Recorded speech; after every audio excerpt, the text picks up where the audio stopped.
I come from a small town. My father worked very hard all his life. He saved money in a small box at home. It was his treasure. He wanted to use it for my education and for my family's future. I always knew the money was important. I never thought anything bad could happen. One morning, I went to the box. I wanted to check the money, but something was wrong. The box was open. Some money was missing. I felt very scared. I ran to my father and told him. He looked worried too. He could not believe it. Who could take it? He asked. We searched the house carefully, but there was no sign of the thief. Later, I remembered a new neighbor, Mr. Raza. He was friendly. He often came to our house to drink tea and talk. My father always welcomed him. But now, I wondered if he could be involved. My heart felt heavy.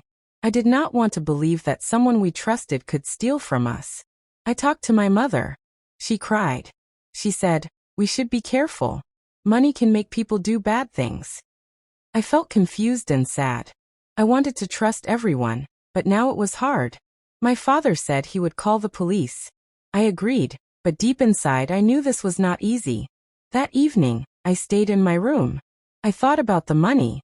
It was not just money. It was my father's life, his dreams, and his hard work.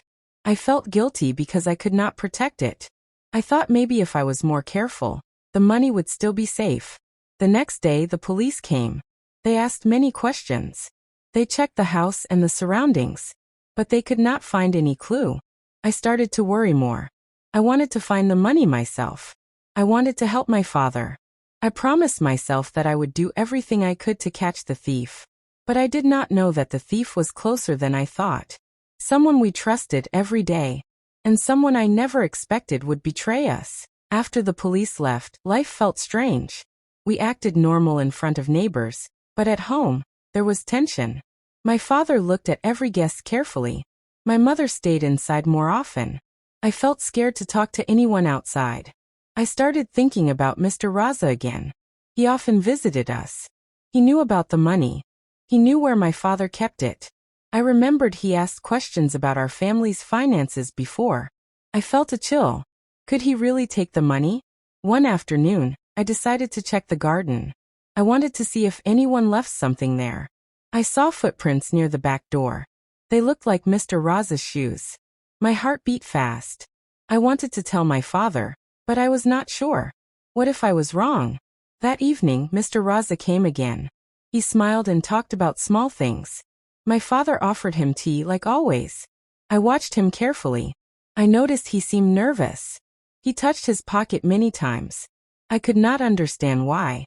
My mother also noticed it. She whispered to me, "Something is wrong with him." I decided to follow him next time he left our house. I wanted proof. I needed to know the truth. Maybe the money was gone forever. But if I could find the thief, we could get it back.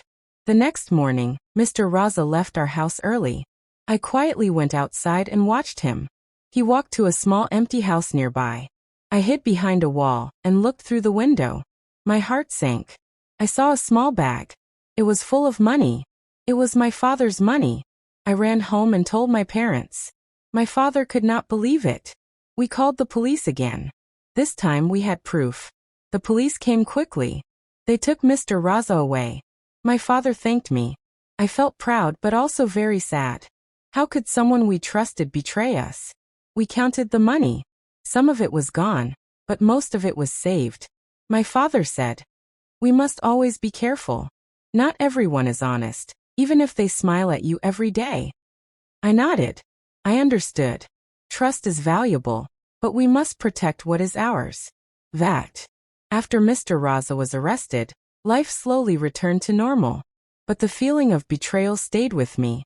I could not forget his smile, his words, and how he pretended to be our friend. I learned that people can hide their true intentions. I also saw how my father changed. He became more careful. He kept the money in a bank now. He said it was safer. He still trusted people, but he watched them more closely. My mother smiled more, but I could see she was cautious. We all learned to protect ourselves without being mean. I thought about Mr. Raza. Why did he steal from us? He knew we were not rich, but my father worked hard. He wanted to help our family. It was unfair. I realized that some people are greedy. They want more than they need. And they do not care who they hurt. At school, I told my friends a small part of the story. I wanted them to learn too.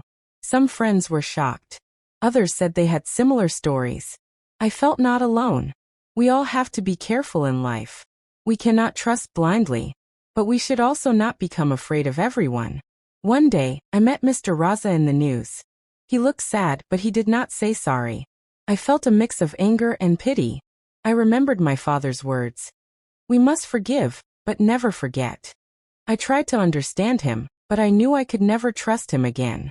The money problem taught me more than money itself. It taught me about human nature.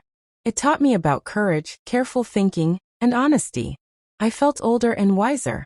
I wanted to be someone who never steals, who always helps, and who is trustworthy. Even now, I tell this story to my younger brother. I want him to understand the importance of honesty. I want him to know that money is important, but trust and family are even more important. We all have lessons in life. Some come from happiness, some from sadness. My lesson was from betrayal.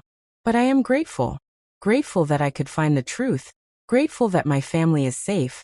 And grateful that I learned how to be strong. Months passed. Life returned to calmness.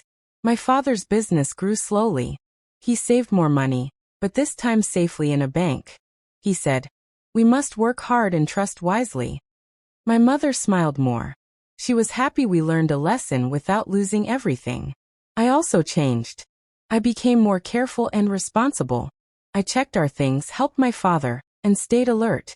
I felt proud that I helped catch the thief. My courage made a difference. I realized small actions can change big things. Sometimes I think about trust. We need to trust people to live happily. But we also need to protect ourselves. My father said, "Trust is a gift, but it must be given carefully." I understood. Trust is valuable, and betrayal can hurt deeply. But truth and honesty always win in the end. Our neighbors noticed the change too. They said we were stronger. Some asked how we recovered. I told them the story simply. We learned the importance of family, courage, and careful thinking. We learned that even in sadness, we can find hope. Now I am preparing for my studies. I know my father's money will help me, but I also know I must work hard. Money is important, but honesty, trust, and family are more important. I promise myself that I will always remember this lesson. At night, I look at the stars and feel peace. Life can be difficult, but courage and wisdom make it better. I learned to be brave, to think carefully, and to face challenges. I learned that even betrayal cannot break our spirit if we stay strong. This story of my father's money is not just about money. It is about trust, honesty, courage, and family. I hope everyone learns from it. Even in difficult times, truth comes out. Even when people betray us, we can stay strong.